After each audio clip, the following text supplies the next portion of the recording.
Vous vous souvenez peut-être que Jacques Chirac avait promis il y a 22 ans de se baigner dans la Seine à l'issue de son mandat de maire de Paris. Ce plongeon prévu pour le milieu des années 90 n'a toujours pas été exécuté. Et pourtant, une directive européenne impose de rendre possible ces baignades. Le Big Jump, traduisait le grand saut, a rassemblé aujourd'hui des milliers d'Européens dans les rivières ou les fleuves pour l'instant interdites au bain.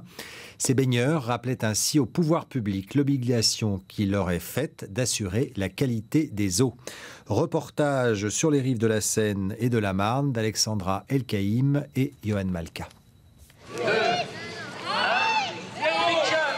Ils l'ont fait, le Big Jump, le grand saut, un plongeon dans la Marne. Depuis 40 ans, la baignade y est interdite par arrêté préfectoral, mais aujourd'hui, ils se sont fait un devoir de braver cet interdit.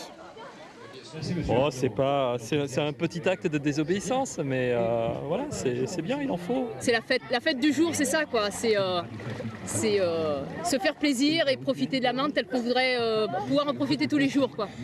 C'est la 5e édition d'un rendez-vous organisé partout en Europe aujourd'hui. Une baignade simultanée pour revendiquer l'amélioration de la qualité des eaux de rivière.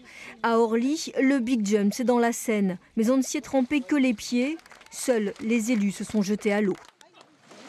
C'est pas de la provocation, c'est la volonté que le désir qu'on a tous, qui est un désir naturel, d'utiliser le fleuve et la rivière comme lieu de baignade, redevienne possible. C'est un symbole, c'est un combat et puis c'est un petit retour en arrière parce que gamine, je venais ici et on se baignait complètement dans l'eau.